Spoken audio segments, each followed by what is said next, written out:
Price the lord. ಕರ್ತನ ನಾಮಕ್ಕೆ ಮಹಿಮೆ ಉಂಟಾಗಲಿ. ಈ ಮೂಲಕ ನನ್ನ ಮಾತುಗಳನ್ನು ವೀಕ್ಷಿಸುತ್ತಿರುವಂತೆ ನಿಮ್ಮೆಲ್ಲರಿಗೂ ಪ್ರಭುವಾದ ಯೇಸು ಕ್ರಿಸ್ತನ ನಾಮದಲ್ಲಿ ನನ್ನ ಸ್ನೇಹ ಪ್ರೀತಿ ವಂದನೆಗಳನ್ನು ತಿಳಿಸೋನಾಗಿದ್ದೇನೆ. ಈ ಮೂಲಕ ನಿಮ್ಮನ್ನು ಸಂಧಿಸುವುದರಲ್ಲಿ ದೇವರು ಕೊಟ್ಟ ಒಳ್ಳೆಯ ಒಂದು ಅವಕಾಶಕ್ಕಾಗಿ ದೇವರಿಗೆ ಮಹಿಮೆ ಉಂಟಾಗಲಿ. ನಂತರವಾಗಿ ಮುಂದಿರುವ ಸಮಯ ನಾವು ದೇವರ ವಾಕ್ಯನ ಧ್ಯಾನ ಮಾಡಲಿಕ್ಕಿದ್ದೇವೆ. ಪ್ರತಿಯೂ ಕೂಡ ನಾವು ದೇವರ ವಾಕ್ಯನ ಧ್ಯಾನ ಮಾಡಲಿಕ್ಕೆ ದೇವರು ಕೃಪೆ ಕೊಡ್ತಾ ಇದ್ರು. ಆದರೆ ಕಾರಣಾಂತರದಿಂದ ನಾನು ನಿಮ್ಮೊಂದಿಗೆ ವಾಕ್ಯನ ಹಂಚಿಕೊಳ್ಳಲಿಕ್ಕೆ ತುಂಬ ದಿನಗಳಿಂದ ಆಗಿಲ್ಲ. ಆದರೆ ಈ ದಿನ ದೇವರ ಸಹಾಯದ ಮೂಲಕ ನಿಮ್ಮೊಂದಿಗೆ ದೇವರ ವಾಕ್ಯನ ಹಂಚಿಕೊಳ್ಳಿಕ್ಕಾಗಿ ಪ್ರಾರ್ಥನೆಯೊಂದಿಗೆ ನಾವು ಮುಂದುವರಿಯವರಾಗಿದ್ದೇವೆ. ದೇವರು ನಿಮ್ಮೊಂದಿಗೆ ವಾಕ್ಯದ ಮೂಲಕ ಮಾತಾಡಲಿ. ದೇವರು ನಿಮ್ಮನ್ನು ಬಲಪಡಿಸಲಿ.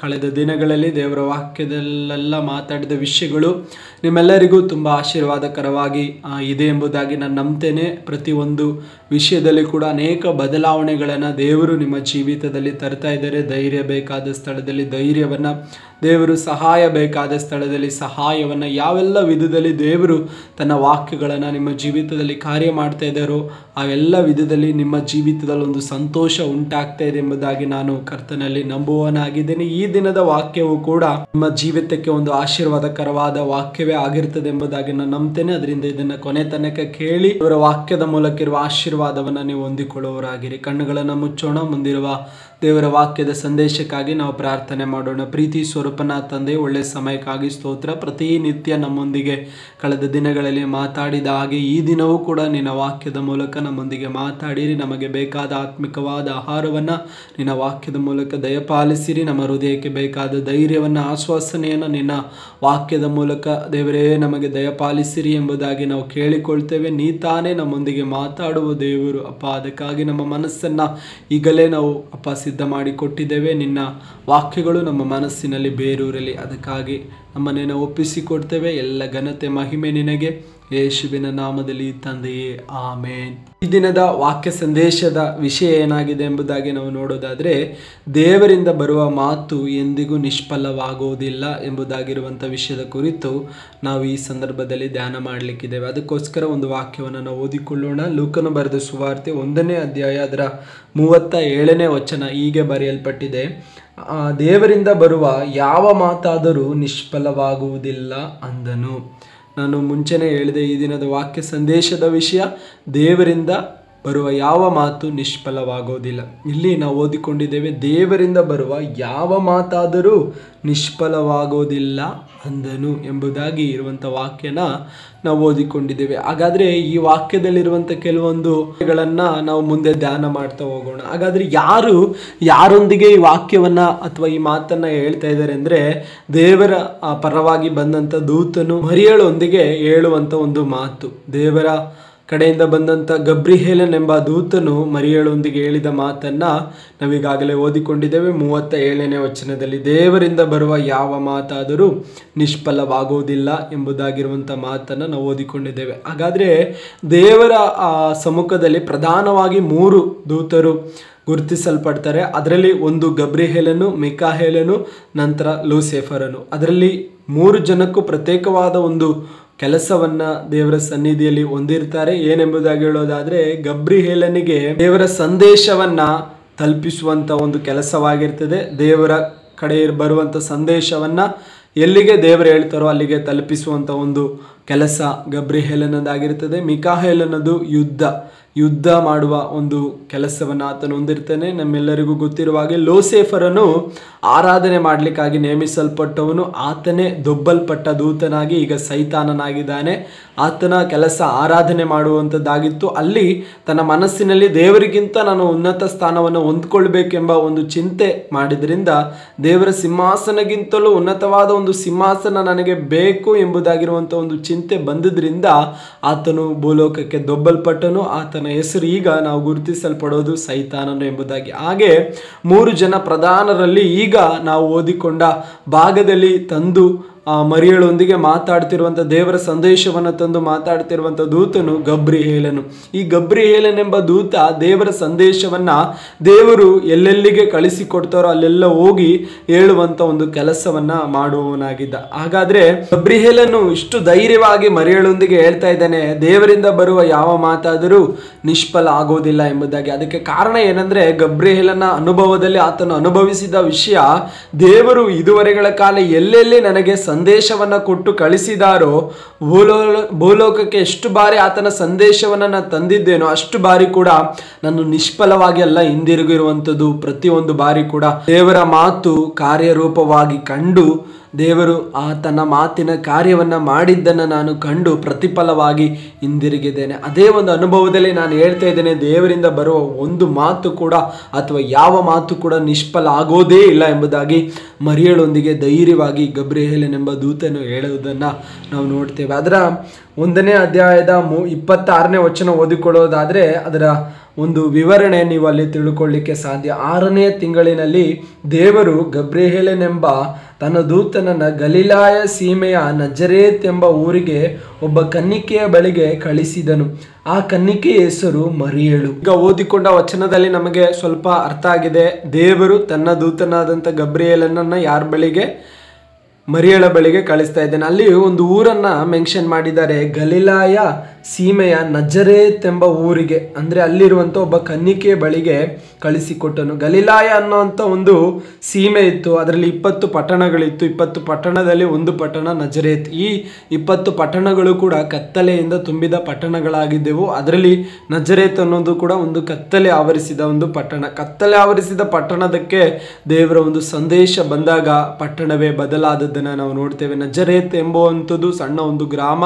ಆ ಗ್ರಾಮದಲ್ಲಿ ಯಾವ ಪ್ರಸಿದ್ಧವಾದ ಕಾರ್ಯಗಳಿಲ್ಲ, ಯಾವ ಪ್ರಸಿದ್ಧವಾದ ವಿಷಯಗಳಿಲ್ಲ. ಆ ಗ್ರಾಮವನ್ನು ಗುರುತಿಸುವಾಗ ಅದರಿಂದ ಯಾವ ಒಳ್ಳೆಯದು ಬರೋದಿಲ್ಲ ಎಂಬುದಾಗಿ ಒಬ್ಬರ ಬಾಯಿ ನುಡಿದದ್ದನ್ನು ನಾವು ಈಗ ವಾಕ್ಯದ ಮೂಲಕ ಓದಿಕೊಳ್ಳೋಣ. ಯೋಹಾನನು ಬರೆದ ಸುವಾರ್ತೆ ಅದರ 1ನೇ ಅಧ್ಯಾಯದ 46ನೇ ವಚನ ನಾವು ಓದುವಾಗ ಅಲ್ಲಿ ಈ ರೀತಿಯಾಗಿ ಕೇಳ್ತೇವೆ, ನತಾನಿಯೇಲನು ಒಳ್ಳೆಯದೇನಾದರೂ ನಜರೇತಿನಿಂದ ಬರುವುದುಂಟೆ ಅಂದಾಗ ಫಿಲಿಪ್ಪನು ಬಂದು ನೋಡು ಅಂದನು. ಇಲ್ಲಿ ನತಾನಿಯೇಲನು ಹೇಳ್ತಾ ಇದ್ದೇನೆ, ಒಳ್ಳೆಯದೇನಾದರೂ ನಜರೇತಿನಿಂದ ಬರುವುದುಂಟೆ. ಅಂದರೆ ಅಷ್ಟು ಹಿಂದುಳಿದ ಒಂದು ಪಟ್ಟಣವಾಗಿತ್ತು ನಜರೇತು. ನಾನು ಹೇಳಿದೆ, ಗಲಿಲಾಯ ಸೀಮೆಗೆ ಸಂಬಂಧಪಟ್ಟ 20 ಪಟ್ಟಣಗಳಲ್ಲಿ ಒಂದು ಪಟ್ಟಣ ಈ ನಜರೇತು. ಈ ನಜರೇತು ಕೂಡ ಕತ್ತಲೆಯಿಂದ ತುಂಬಿದ ಒಂದು ಪಟ್ಟಣ. ಅದರಿಂದಲೇ ನತಾನಿಯೇಲನು ಹೇಳ್ತಾ ಇದ್ದೇನೆ, ಒಳ್ಳೆಯದೇನು ಆ ಪಟ್ಟಣದಿಂದ ಬರೋದೇ ಇಲ್ಲ ಎಂಬುದಾಗಿ. ಅಲ್ಲೇ ಕ್ರಿಸ್ತನ ಜನನ ಉಂಟಾಗ್ತಿದೆ. ಅಲ್ಲಿಗೆ ದೇವರ ಪರವಾಗಿರುವಂಥ ಒಂದು ಸಂದೇಶವನ್ನು ದೇವದೂತನು ಒತ್ತು ತರೋದನ್ನು ನಾವು ನೋಡ್ತೇವೆ. ಅಲ್ಲೇ ಮರಿಯಳೆಂಬ ಒಂದು ಕನ್ನಿಕೆಯನ್ನು ದೇವರು ಆರಿಸಿಕೊಳ್ತಾ ಇದ್ದಾರೆ. ಹಿಂದುಳಿದ ಒಂದು ಪಟ್ಟಣ, ಕತ್ತಲೆ ಆವರಿಸಿಕೊಂಡ ಒಂದು ಪಟ್ಟಣ, ಒಳ್ಳೆಯದು ಬರಲ್ಲ ಎಂಬುದಾಗಿ ಹೇಳಿದ ಒಂದು ಪಟ್ಟಣಕ್ಕೆ ದೇವರ ಆಶೀರ್ವಾದಗಳು ಏನಾಗ್ತಾ ಇದೆ ಒಂದೊಂದಾಗಿ ಬರೋದನ್ನು ನಾವು ನೋಡ್ತೇವೆ. 1ನೇದಾಗಿ ದೇವರು ತನ್ನ ದೂತನನ್ನು ಅಲ್ಲಿಗೆ ಕಳಿಸಿಕೊಡ್ತಾ ಇದ್ದಾರೆ. 2 ಅಲ್ಲಿ ಒಬ್ಬ ಕನ್ನಿಕೆಯನ್ನು ಆರಿಸಿಕೊಳ್ತಾ ಇದ್ದಾರೆ. 3 ಲೋಕ ರಕ್ಷಕನಾಗಿರುವ ನಮ್ಮ ಪ್ರಭುವಾದ ಯೇಸು ಕ್ರಿಸ್ತನು ನಜರೇತಿನಲ್ಲಿ ಜನಿಸಿ ಬರೋದನ್ನು ನಾವು ನೋಡ್ತಾ ಇದ್ದೇವೆ. ಪ್ರಿಯರೇ, ನಜರೇತಿನ ಹೆಸರನ್ನು ಹೊಂದಿದವನಾಗಿ ಆತನ ಮುಂದುವರಿಸಿ ಆತನನ್ನು ಕರೆಯುವಂಥದ್ದು ನಜರೇತಿನ ಯೇಸು ಎಂಬುದಾಗಿ ಗುರುತಿಸಲ್ಪಡುವ ರೀತಿಯಲ್ಲಿ ಆ ಪಟ್ಟಣಕ್ಕೆ ಸಂಬಂಧಪಟ್ಟ ರೀತಿಯಲ್ಲಿ ಕ್ರಿಸ್ತನು ಜನಿಸಿ ಬರ್ತಾ ಇದ್ದಾನೆ. ಹಾಗಾದರೆ ಎಲ್ಲಿ ಹಿಂದುಳಿದಿದ್ದಾರೋ, ಎಲ್ಲಿ ಯಾವ ಪ್ರಯೋಜನ ಇಲ್ಲ ಎಂಬುದಾಗಿ ಹೇಳಿದಾರೋ ಅಲ್ಲೇ ಕ್ರಿಸ್ತನ ಜನನ ಉಂಟಾಗಿ ಪಟ್ಟಣದ ಹೆಸರನ್ನೇ ಬದಲಾಯಿಸಿರೋದಾದರೆ, ಆ ಪಟ್ಟಣ ಪರಿಸ್ಥಿತಿಯನ್ನೇ ಬದಲಾಯಿಸಿರೋದಾದರೆ, ನಿಮ್ಮ ಜೀವಿತದಲ್ಲಿ ಎಲ್ಲೆಲ್ಲಿ ನಿಮ್ಮನ್ನು ನೋಡಿ ನಿಮ್ಮಿಂದ ಒಳ್ಳೇದಾಗಲ್ಲ, ನಿಮ್ಮಿಂದ ಒಳ್ಳೇದು ಬರಲ್ಲ, ನೀನು ಇಷ್ಟೇ, ನಿನ್ನ ಜೀವನ ಇಷ್ಟೇ ಎಂಬುದಾಗಿ ಯಾರೆಲ್ಲರ ಬಾಯಿ ನುಡಿದಿದೆಯೋ ಅವೆಲ್ಲರ ಬಾಯಿಗಳು ಮತ್ತೆ ನಿಮ್ಮ ಕುರಿತು ಒಳ್ಳೆಯದನ್ನು ನುಡಿಯುವ ಹಾಗೆ ಕ್ರಿಸ್ತನು ನಿಮ್ಮೊಳಗಡೆ ಜನಿಸಿದ್ರೆ ಸಾಕು, ಕ್ರಿಸ್ತನ ವಾಕ್ಯ ನಿಮ್ಮ ಹೃದಯಕ್ಕೆ ಬಂದರೆ ಸಾಕು, ಕ್ರಿಸ್ತನು ನಿಮ್ಮನ್ನು ಕಂಡ್ರೆ ಸಾಕು, ನಿಮ್ಮನ್ನು ಬದಲಾಯಿಸ್ತೇನೆ. ಅಪೊಸ್ತಲರ ಕೃತ್ಯಗಳು ಅದರ 3ನೇ ಅಧ್ಯಾಯದಲ್ಲಿ ಒಂದು ಚರಿತ್ರೆಯನ್ನು ನಾವು ಕಾಣ್ತೇವೆ. ಪೇತ್ರ ಯೋಹಾನರು ಮಧ್ಯಾಹ್ನದ ಮೇಲೆ ನಡೆಯತಕ್ಕ 3 ಗಂಟೆ ಪ್ರಾರ್ಥನೆಗಾಗಿ ಹೋಗುತ್ತಿರುವಾಗ ಅಲ್ಲಿ ಒಬ್ಬ ಹುಟ್ಟು ಕುಂಟನು ಕುಂತಿರ್ತಾನೆ ಎಲ್ಲಿ ದೇವಾಲಯದ ಮುಂದೆ. ಅಲ್ಲಿ ಆ ಹುಟ್ಟು ಕುಂಟನು ಈ ಪೇತ್ರ ಯೋಹಾನರನ್ನು ನೋಡಿ ಬಯಸ್ತಾನೆ, ಏನಾದರೂ ನಿಮ್ಮಿಂದ ಭಿಕ್ಷೆ ಸಿಕ್ಕಿದ್ರೆ ನೀವು ಕೊಡ್ರಿ ಅಪ್ಪ ಎಂಬುದಾಗಿ. ಆಗ ಪೇತ್ರ ಹೇಳ್ತೇನೆ, ನಮ್ಮಿಂದ ಕೊಡ್ಲಿಕ್ಕೆ ಏನೂ ಇಲ್ಲ, ಆದರೆ ಒಂದೇ ಒಂದು ನಮ್ಮಲ್ಲಿದೆ. ಅದರ 3ನೇ ಅಧ್ಯಾಯದ 6ನೇ ವಚನದಲ್ಲಿ ಪೇತ್ರನ ಹೇಳ್ತಾ ಇದ್ದಾನೆ, ಆಗ ಪೇತ್ರನು, ಬೆಳ್ಳಿ ಬಂಗಾರವಂತೂ ನನ್ನಲ್ಲಿಲ್ಲ, ನನ್ನಲ್ಲಿರುವುದನ್ನು ನಿಮಗೆ ಕೊಡುತ್ತೇನೆ, ನಜರೇತಿನ ಯೇಸು ಕ್ರಿಸ್ತನ ಹೆಸರಿನಲ್ಲಿ ಎದ್ದು ನಡೆದಾಡು ಅಂದನು. ಅಲ್ಲಿ ನಾವು ಉಪಯೋಗಿಸಲ್ಪಡುವ ಒಂದು ಹೆಸರನ್ನು ನೋಡ್ತೇವೆ, ನಜರೇತಿನ ಯೇಸು ಕ್ರಿಸ್ತನು. ಯೇಸು ಸ್ವಾಮಿ ನಜರೇತಲ್ಲಿ ಜನಿಸಿ ಬಂದಾಗ ನಜರೇತ್ ಎಂಬ ಊರು ಕೂಡ ಎಲ್ಲ ಕಡೆ ಗುರುತಿಸಲ್ಪಡುವಂಥ ಒಂದು ಊರಾಗಿ ಮಾರ್ಪಡ್ತು. ನಜರೇತಿಂದ ಒಳ್ಳೆಯದ್ದು ಬರಲ್ಲ ಎಂಬುದಾಗಿ ಹೇಳಿದ ಜನರ ಮಧ್ಯದಲ್ಲೇ ನಜರೇತಿಂದ ಅನೇಕ ಕಾರ್ಯಗಳನ್ನು ದೇವರು ಏನು ಮಾಡ್ತಾ ಇದ್ದಾನೆ, ಹೊರತರ್ತಾ ಇದ್ದಾನೆ. ಲೋಕದ ರಕ್ಷಕನು ಅಲ್ಲಿಂದನೇ ಬರ್ತಾ ಇದ್ದಾನೆ. ಲೋಕದ ರಕ್ಷಕನು ಅಲ್ಲಿಂದನೇ ಅನೇಕ ಅದ್ಭುತಗಳನ್ನು ಮಾಡ್ತಾ ಇದ್ದಾನೆ. ಪ್ರಿಯರೇ, ಎಲ್ಲಿ ಒಳ್ಳೆಯದು ಬರಲ್ಲ, ಒಳ್ಳೆಯದಾಗಲ್ಲ, ನಿನ್ನ ಜೀವನನೇ ಇಷ್ಟು ಎಂಬುದಾಗಿ ಹೇಳಿರ್ತಾರೋ ಅಲ್ಲಿ ಕ್ರಿಸ್ತನಿಗೆ ನೀವು ಅವಕಾಶ ಕೊಡೋದಾದರೆ, ಕ್ರಿಸ್ತನು ನಿಮ್ಮ ಒಳಗಡೆ ಜನಿಸೋದಾದರೆ, ಕ್ರಿಸ್ತನು ನಿಮ್ಮ ಒಳಗಡೆ ವಾಸ ಮಾಡೋದಾದರೆ ನಿಮ್ಮ ಜೀವಿತವನ್ನೇ ಆಶೀರ್ವದಿಸ್ತಾನೆ. ಇಲ್ಲಿ ಹುಟ್ಟು ಕುಂಟನು ಎದ್ದು ನಡೀತಾ ಇದ್ದಾನೆ. ಅದರ ಮುಂದೆ ಒಂದು ಹೆಸರು ಉಪಯೋಗಿಸಲ್ಪಡ್ತಾ ಇದೆ, ನಜರೇತಿನ ಯೇಸು ಕ್ರಿಸ್ತನ ಹೆಸರಿನಲ್ಲಿ ಎಂಬುದಾಗಿ. ಪ್ರಭುವಾದ ಯೇಸು ಕ್ರಿಸ್ತನು ಗುರುತಿಸಲ್ಪಟ್ಟದ್ದು ನಜರೇತಿನವನು ಎಂಬುದಾಗಿ. ಯಾರಿಗೂ ಬೇಡದಿರುವಂಥ ಒಂದು ಪಟ್ಟಣ, ಕತ್ತಲೆ ತುಂಬಿದ ಒಂದು ಪಟ್ಟಣ, ಒಳ್ಳೆಯದು ಬರಲ್ಲ ಎಂಬುದಾಗಿ ಹೇಳಿದ ಒಂದು ಪಟ್ಟಣದಲ್ಲಿ ಕ್ರಿಸ್ತನು ಜನಿಸಿದಾಗ ಆ ಪಟ್ಟಣದ ಪರಿಸ್ಥಿತಿಯನ್ನೇ ದೇವರು ಬದಲಾಯಿಸಿರೋದಾದರೆ, ಆ ಪಟ್ಟಣವನ್ನು ಅನೇಕ ಬಾಯಿಗಳು ಉಚ್ಚರಿಸುವ ರೀತಿಯಲ್ಲಿ ದೇವರು ಮಾರ್ಪಡಿಸಿರೋದಾದರೆ, ಪ್ರಿಯರೇ, ನಮ್ಮ ಜೀವಿತವನ್ನು ಕೂಡ ಕ್ರಿಸ್ತನಿಗೆ ಒಪ್ಪಿಸಿಕೊಡೋದಾದರೆ, ಕ್ರಿಸ್ತನ ಮುಂದೆ ನಮ್ಮನ್ನು ಅರ್ಪಿಸಿಕೊಡೋದಾದರೆ, ಕ್ರಿಸ್ತನು ಜನಿಸ್ಲಿಕ್ಕಾಗಿ ನಿಮ್ಮ ಮನಸ್ಸನ್ನು ಬಿಟ್ಟು ಕೊಡೋದಾದರೆ, ಎಲ್ಲೆಲ್ಲಿ ನೀವು ಅಪಜಯ ಹೊಂದಿದ್ರು, ಎಲ್ಲೆಲ್ಲಿ ನಿರಾಶೆಗೊಂಡ್ರು, ಎಲ್ಲೆಲ್ಲಿ ನಿಮ್ಮ ಜೀವನ ಇಷ್ಟೇ ಎಂಬುದಾಗಿ ಹೇಳಿದ್ರು, ಅಲ್ಲೆಲ್ಲವೂ ಕೂಡ ನಿಮ್ಮನ್ನು ಆಶೀರ್ವದಿಸಲ್ಪಟ್ಟ ರೀತಿಯಲ್ಲಿ ಕ್ರಿಸ್ತನ ಆ ಜನನ ನಿಮ್ಮನ್ನು ನಡೆಸುವಂಥದ್ದಾಗಿರ್ತದೆ. ನಾವು ಓದಿಕೊಂಡ ಮುಖ್ಯ ಭಾಗ ಇದಾಗಿದೆ, ದೇವರಿಂದ ಬರುವ ಯಾವ ಮಾತು ನಿಷ್ಫಲ ಆಗುವುದಿಲ್ಲ. ಗಬ್ರಿಯೇಲನ ಹೇಳ್ತಾ ಇದ್ದೇನೆ, ಇದುವರೆಗಳ ಕಾಲ ಏನೆಲ್ಲ ಮಾತುಗಳನ್ನು ನಾನು ಕರ್ತಂದಿದ್ದೇನೋ ಅಥವಾ ತಂದಿದ್ದೇನೋ ಅದು ನಿಷ್ಫಲ ಆಗೋದಿಲ್ಲ. ಹಾಗಾದರೆ ನಜರೇತಿಗೆ ಬಂದಂಥ ದೇವರ ಮಾತು ನಿಷ್ಫಲವಾಗೋದಿಲ್ಲ. ಅಲ್ಲಿ ಒಂದು ಕ್ರಿಸ್ತನು ಜನಿಸುತ್ತಾನೆ, ಅಲ್ಲಿ ಲೋಕದ ರಕ್ಷಕನು ಜನಿಸುತ್ತಾನೆ ಎಂಬುದಾಗಿ ಹೇಳಿದಾಗ ಮರಿಯಳಿಗೆ ನಂಬಲಿಕ್ಕೆ ಸ್ವಲ್ಪ ಕಷ್ಟ ಆಯಿತು. ಆದರೆ ಆಕೆ ನಂಬಿದಳು, ದೇವರ ಮಹಿಮೆಯನ್ನು ಕಂಡುಕೊಂಡಳು. ಹಾಗಾದರೆ ದೇವರು ನುಡಿಯುವ ಪ್ರತಿಯೊಂದು ಮಾತು ಕೂಡ ತಕ್ಕ ಸಮಯದಲ್ಲಿ ನೆರವೇರುವಂಥದ್ದಾಗಿರ್ತದೆ. ಅದರಿಂದನೇ ಗಬ್ರಿಯೇಲನ ಹೇಳ್ತಾ ಇದ್ದಾನೆ ಮರಿಯಳೊಂದಿಗೆ, ನೀನು ನಂಬು, ದೇವರ ಮಹಿಮೆಯನ್ನು ಕಾಣ್ತೀಯ. ಯಾಕೆಂದರೆ ಇದುವರೆಗಳ ಕಾಲ ದೇವರಿಂದ ಬರುವ ಯಾವ ಮಾತು ನಿಷ್ಫಲ ಆಗೋದಿಲ್ಲ, ನಿಷ್ಫಲ ಆಗುವುದೂ ಇಲ್ಲ, ನಿಷ್ಫಲ ಆಗಿ ಇಲ್ಲ.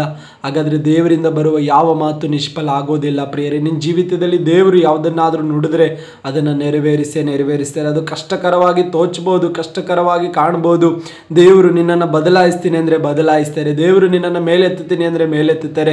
ದೇವರು ನಿನಗೊಂದು ಕೆಲಸ ಕೊಡ್ತೀನಿ ಅಂದರೆ ದೇವರು ಕೆಲಸ ಕೊಟ್ಟೇ ಕೊಡ್ತಾರೆ. ದೇವರು ನಿನಗೇನಾದರೂ ಒಂದನ್ನು ಮಾಡಿಕೊಡ್ತೇನೆ ಎಂಬುದಾಗಿ ಮಾತು ಕೊಡೋದಾದರೆ ದೇವರು ಮಾತಿನಲ್ಲಿ ನಂಬಿಗಸ್ತನು, ಖಂಡಿತವಾಗಲೂ ತನ್ನ ವಾಗ್ದಾನದ ಪ್ರಕಾರ ನಿನ್ನನ್ನು ನಡೆಸ್ತೇನೆ. ಅದರಿಂದಲೇ ಗಬ್ರಿಯೇಲನಲ್ಲಿ ಹೇಳ್ತಾ ಇದ್ದಾನೆ, ದೇವರಿಂದ ಬರುವ ಯಾವ ಮಾತಾದರೂ ನಿಷ್ಫಲ ಆಗೋದಿಲ್ಲ. ಅದರಿಂದ ಪ್ರಿಯರೇ, ದೇವರಿಂದ ಬರುವ ಮಾತನ್ನು ನೀವು ನಂಬಿ ದೇವರ ಅದ್ಭುತವನ್ನು ಮಾಡ್ತಾರೆ. ಹಾಗಾದರೆ ನೀವೊಂದು ಚಿಂತೆ ಮಾಡಿ ನೋಡಿ, ದೇವರಿಂದ ಬರುವ ಮಾತು ನಿಷ್ಫಲ ಆಗಲ್ಲ ಅಂದರೆ ಹಾಗಾದರೆ ಮನುಷ್ಯರಿಂದ ಬರುವ ಮಾತುಗಳು ನಿಷ್ಫಲವಾಗ್ತದೆ. ಹಾಗಾದರೆ ಮನುಷ್ಯನ ಮಾತನ್ನು ನಂಬೇಡಿ. ದೇವರಿಂದ ಅಲ್ಲದೇ ಇರುವ ಯಾವ ಮಾತು ನೀವು ನಂಬಲಿಕ್ಕೆ ಹೋಗಬೇಡಿ. ದೇವರಿಂದ ಬರುವ ಮಾತನ್ನು ನಂಬಿ ದೇವರು ಖಂಡಿತವಾಗ್ಲೂ ನಿಷ್ಫಲ ಮಾಡೋದಿಲ್ಲ, ಅದರಲ್ಲಿ ಫಲದಾಯಕವಾಗಿ ಮಾರ್ಪಡಿಸ್ತಾರೆ. ದೇವರಿಂದಲೇ ಮಾತು ಬಂತು ಎಂಬುದಾಗಿ ನೀವು ನಂಬೋದಾದರೆ ದೇವರು ಕಷ್ಟವಾದರೂ ಪರವಾಗಿಲ್ಲ, ಹಿಂಸೆ ಆದರೂ ಪರವಾಗಿಲ್ಲ, ಎಷ್ಟು ಅವಮಾನ ಸಹಿಸಬೇಕಾಗಿ ಬಂದರೂ ಪರವಾಗಿಲ್ಲ, ತಕ್ಕ ಸಮಯ ಬಂದಾಗ ತನ್ನ ಮಾತಿನ ಕ್ರಿಯೆಯನ್ನು ನಿಮ್ಮಲ್ಲಿ ನಡೆಸ್ತೇನೆ. ತಾನು ಏನು ಮಾತು ಕೊಟ್ಟಿರ್ತಾನೋ ಅದರ ಕಾರ್ಯವನ್ನು ಆತನೇನು ಮಾಡ್ತೇನೆ, ಆತನು ನಡೆಸ್ತಾನೆ. ಯಾಕೆಂದರೆ ಮಾತು ಕೊಟ್ಟರೆ ಮಾತು ತಪ್ಪುವವನಾಗಲ್ಲ. ಹಾಗೆ ಆತನ ಬಗ್ಗೆ ಇನ್ನೊಂದು ಸಾಕ್ಷಿಯನ್ನು ನಾವು ಓದ್ತೇವೆ, ನಮ್ಮ ಪ್ರಭುವಾದ ಯೇಸು ಕ್ರಿಸ್ತನ ಬಗ್ಗೆ. ಆತನು ಎರಡು ಮಾತಿನವನಲ್ಲ, ಮನುಷ್ಯನ ಹಾಗೆ. ಮನುಷ್ಯನು ಎರಡು ಮಾತಿನವನು, ಆದರೆ ಎರಡು ಮಾತಿನವನಲ್ಲ ನಮ್ಮ ಪ್ರಭುವಾದ ಯೇಸು ಕ್ರಿಸ್ತನು.